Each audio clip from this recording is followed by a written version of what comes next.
By the way, I hope the question paper yesterday was not that difficult. Easy to do. Um, Structure of the Sanskrit language. So every language has its own pattern, mm, way it's written, it's understood, and so on. Um, in Sanskrit, there are two things. Uh, I was recently studying that part. So, like, mm, one thing is Shabdika, and another thing is Arthika. So, when we are reading Sanskrit, so Sanskrit words can sometimes be Shabdika. Shabdika means, you know, literal meaning. And the literal meaning is conveyed through the word, through that particular Sanskrit word, literal meaning. And Arthika means when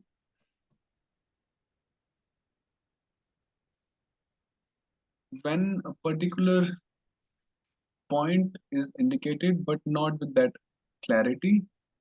It's kind of, you know, an implied meaning has to be understood by that particular word. So it's like an indirect way of saying a particular thing. It happens a lot in Sanskrit. Um,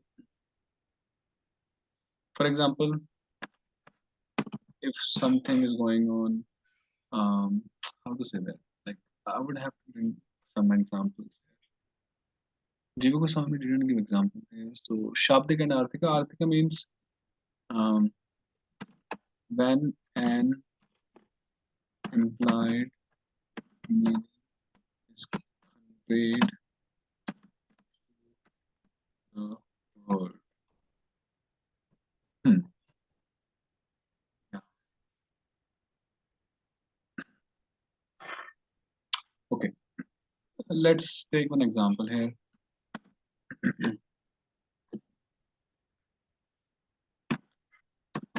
If I say, a simple word, Kamala. Kamala means lotus in Sanskrit. You know, as simple as Kamala. So it directly means a lotus. Now, if I come to a word, let's say, let's say Panka. Okay. First of all, before coming on that, now Panka in Sanskrit means mud. Okay, and Ja, which Ja means born. Basically, now if I say to you, what is Pankaja? So it literally, the Shabdika meaning of the word Pankaja is born on or born of mud. Yeah. But the Arthika meaning is Pankaja means the lotus. Just a very small example.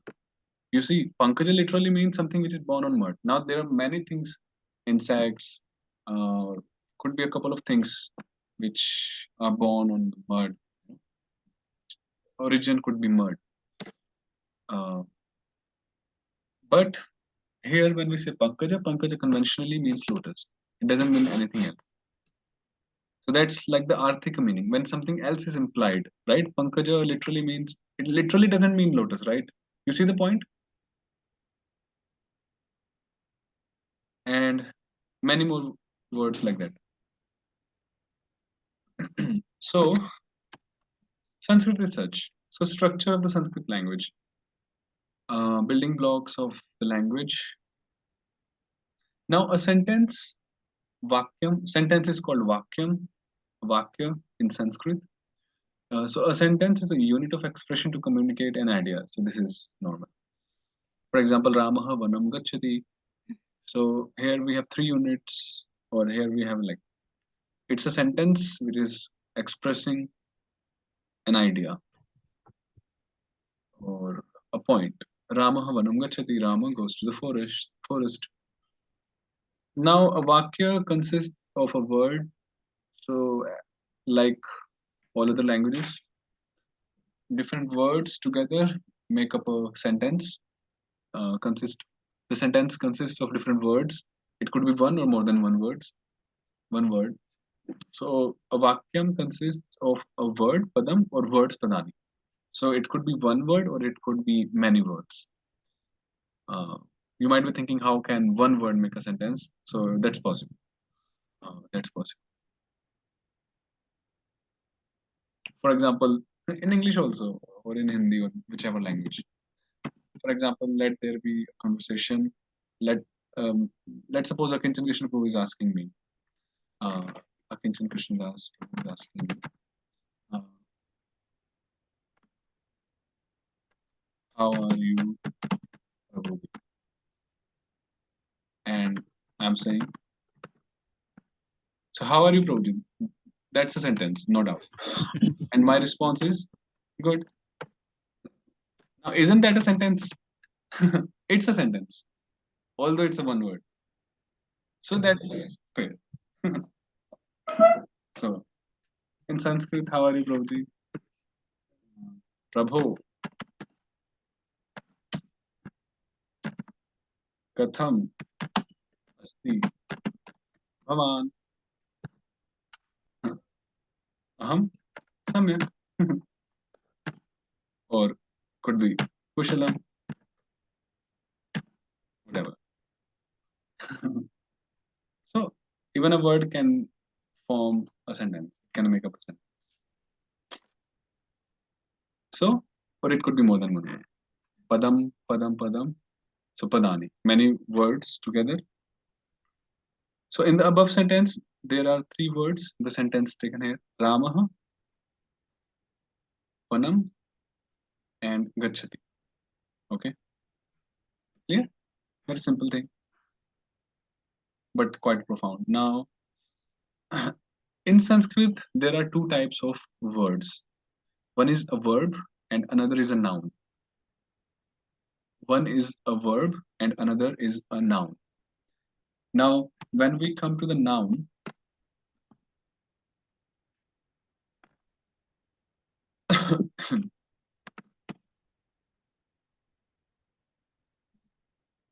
yeah, verb and noun. We'll explain more about this. So, verbs are like the actions, the kriya is known as verb, and nouns are the nouns, just the nouns, like Ramaha, Vanam, Ityadi, and so on. So, in this sentence, Ramaha and Vanam, they are nouns, and Gachati is a verb. A sentence can't complete without a verb. A verb has to be there, right? An action, activity should be.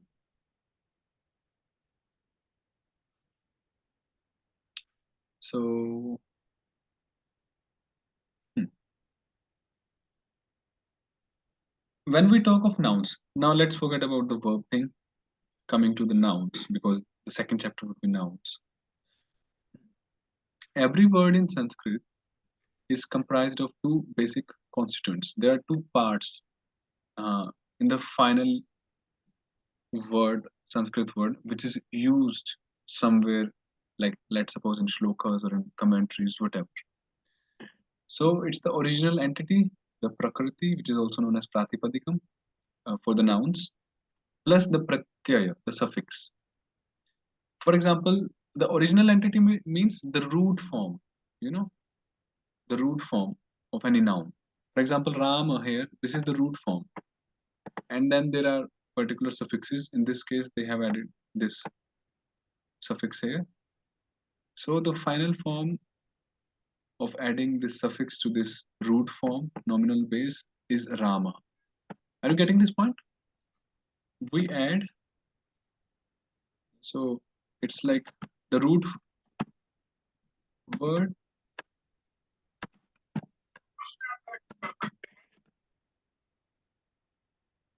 the root word, and the suffix, they make up a final word, just in a very simple language. Okay, we cannot use any root word in the final Sanskrit usages. No, it has to be a final word ending with suffixes. So like Rama they had taken, then there is this pratyaya, then we get the final form. We'll learn in the second chapter how adding this suffix su with Rama make up this Rama. That we'll learn in the second chapter. That's what the second chapter is about. Okay, I think that's not confusing. Everyone okay until now? Okay.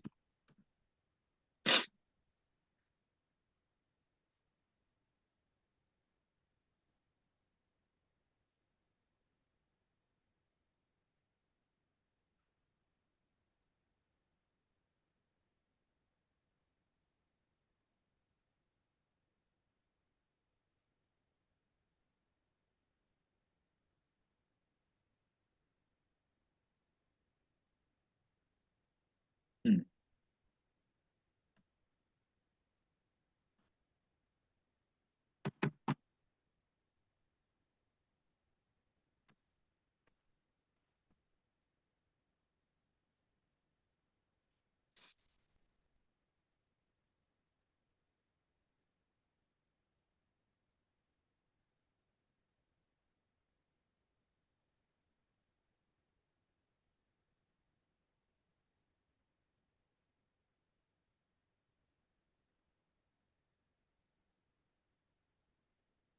What is a noun?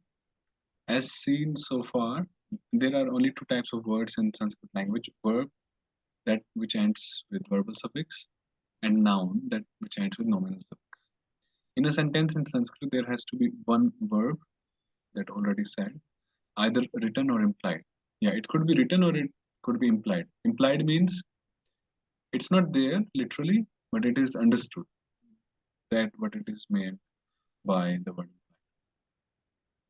For example, Saha, Krishna,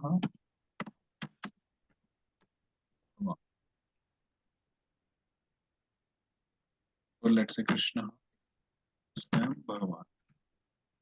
Now, how would you translate this? Anyone? How would you translate this in English? Krishna is God. Yeah, Krishna is God himself.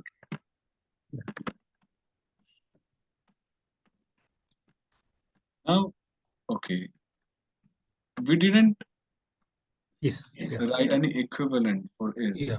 Yeah. We don't have word equivalent word. Right, in Sanskrit, but it is understood, it is implied. So the implied verb here is Krishna Asti. Swayam Bhagavan Asti. So it's not necessary that always we have to write it. Asti. Asti. Yeah, so there are many places where such.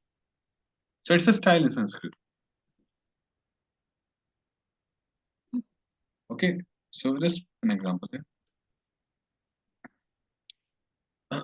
So yeah, all other words are nouns. All these nouns are connected to the verb either directly or indirectly. Yeah, that's there. A noun conveys a thing or person and how it is connected to the verb in the sentence. That's simple.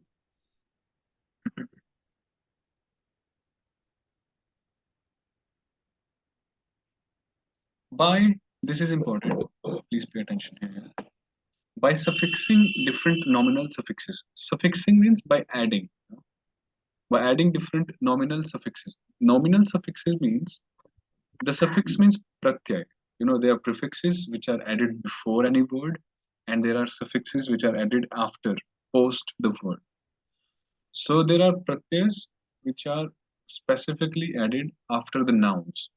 So such pratyas, such suffixes are called nominal suffixes.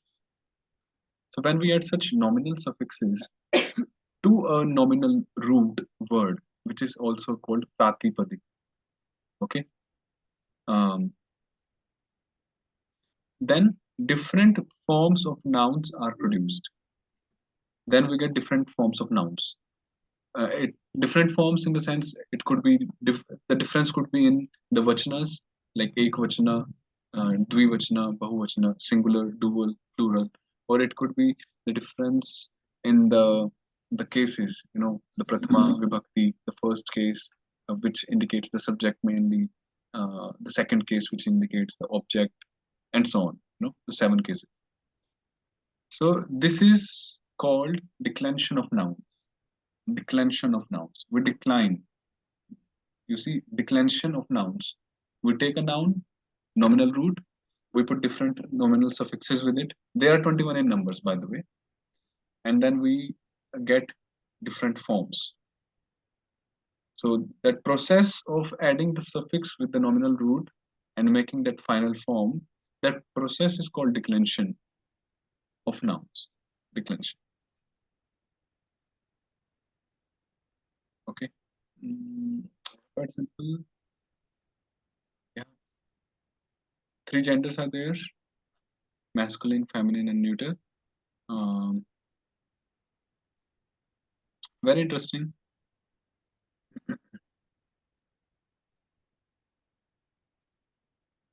Yeah, just one more thing before we enter into the second chapter.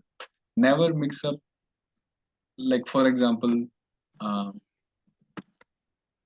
for example, we have this word devata. What does devata mean? It means demigod. Okay, demigod. Now, demigod is in which gender in English? It's it's masculine.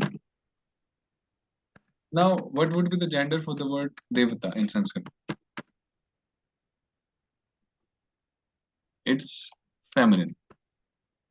It's not masculine there.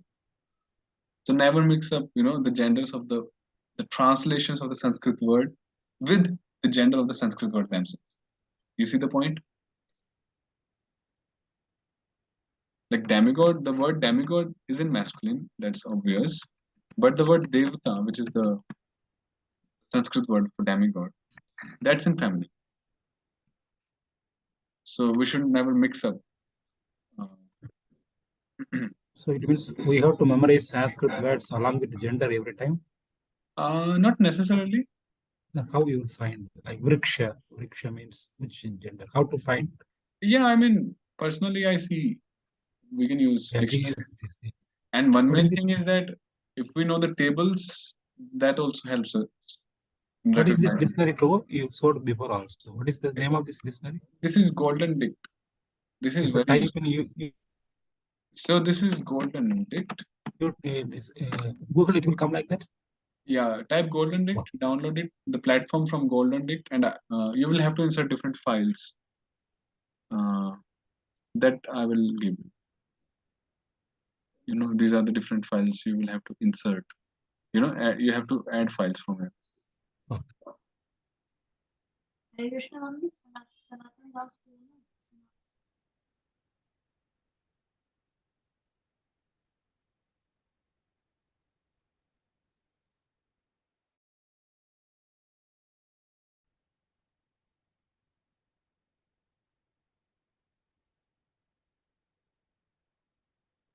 So yeah, like that. Very nice, helpful. So if you write vriksha here,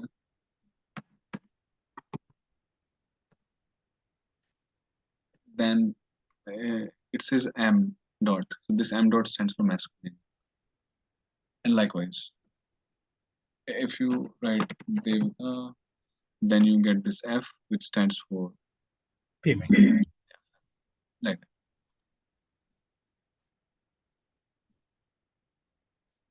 Yeah, so that's little a brief on the second chapter, the nouns. So nouns are there. In nouns, we get the nominal root or nominal base, which are the root word. Okay, take that, and we add the nominal suffixes with them, and then we get the final word. An example I had shown you.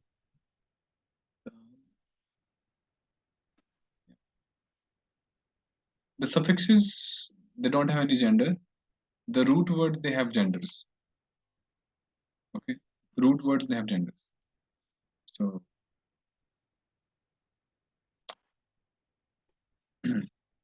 So, before we Prabhuji, I come have into the a next doubt. class, I'm sorry, Prabhu. Prabhuji, I have a doubt. So in the coming chapter, there is one sutra which is su aujas aushas. That is the suffixes, right? Yeah, that's the suffix. I'm just drawing a table here for you. You have to memorize that. These are the suffixes without which we cannot actually enter into the second chapter. So please do write this table, draw it, write it. So let's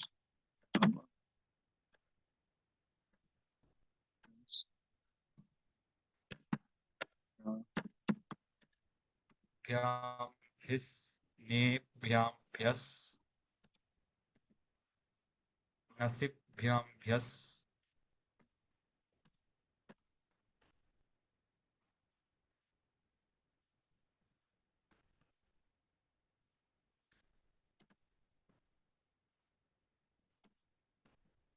yeah, here it is.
Done?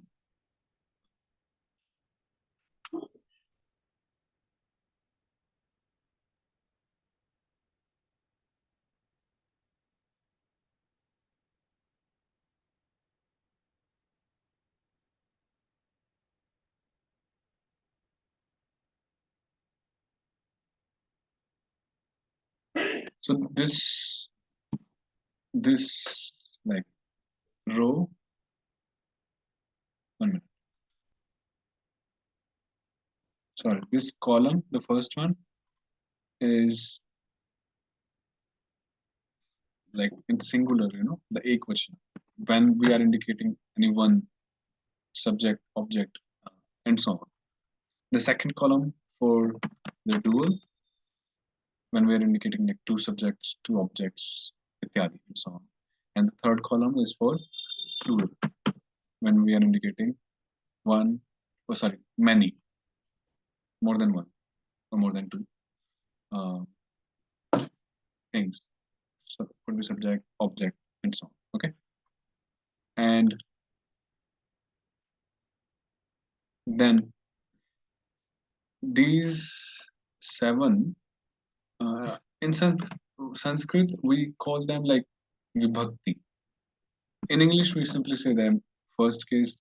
So the first row is the first case, which indicates mainly the subject. Okay. The second case, which indicates the object mainly. When I'm saying mainly, it means they could mean a lot many things, lot more things other than that main thing. But the main thing is like subject, object. The third case is indicating it's the instrument, like when we have an instrument. Subject, object, instrument, recipient, separation, relation, location, Yeah. addressing code. The fourth one, just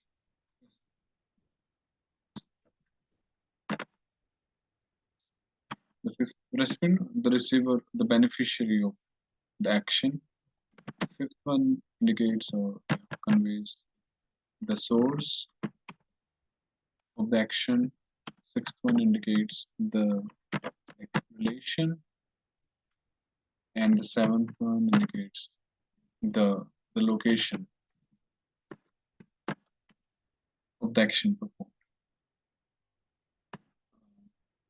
Yeah, you can write it down. I'll give you an example here. Very nice example.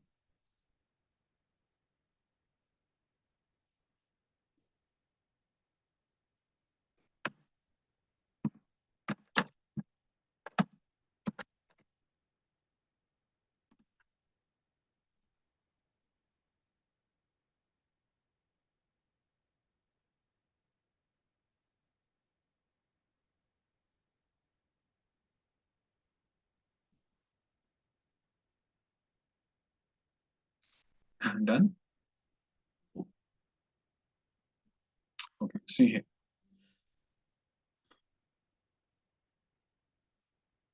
Here I have taken this verb, dadati, which means to give, giving, the act of giving. So dadati is a verb, an action, the action, the act of giving. Okay. Here I have taken this first case usage, which indicates the subject. So giving. Who is giving? Ramaha dadati. Rama is giving. Okay. That's the first case. Rama. Then what is being given? What is Rama giving? He is giving Gam. He is giving the cow.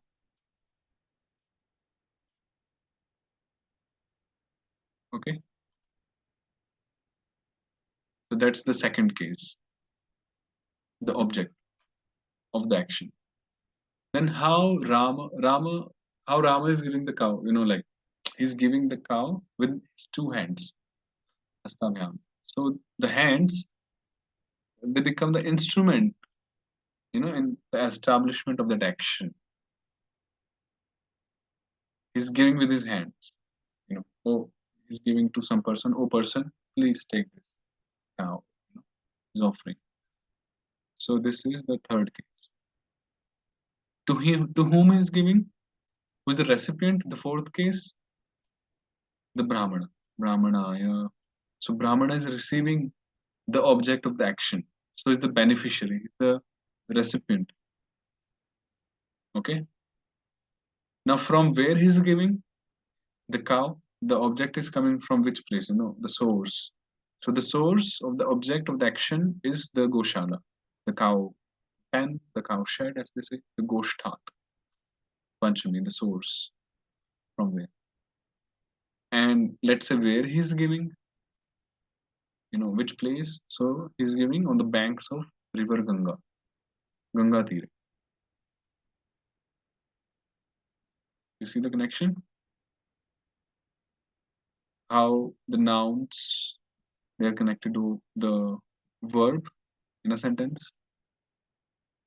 So Rama, so on the banks of Ganga, Rama is giving a cow with his hands, with his two hands, unto the Brahmana from the Goshala.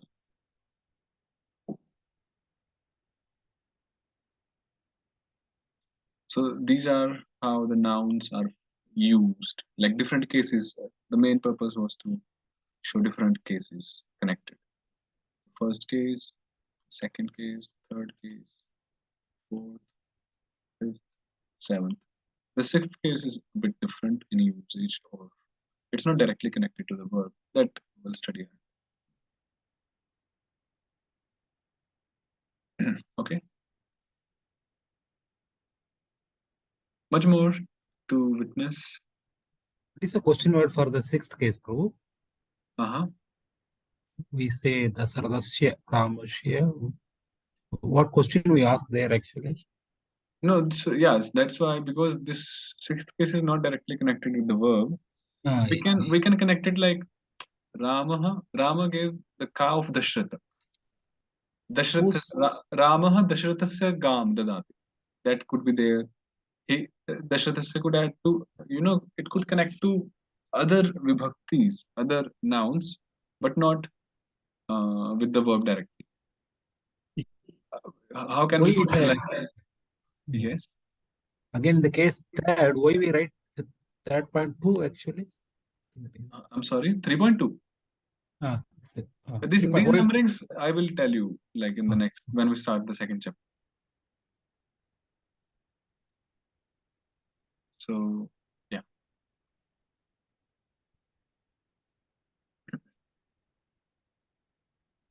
Okay, so we'll continue on Monday with this and with the second chapter, the nouns. So you can revise one, sandhis and complete it. And then we will move with the second chapter the next week. Okay, so Hare Krishna. Hare Krishna.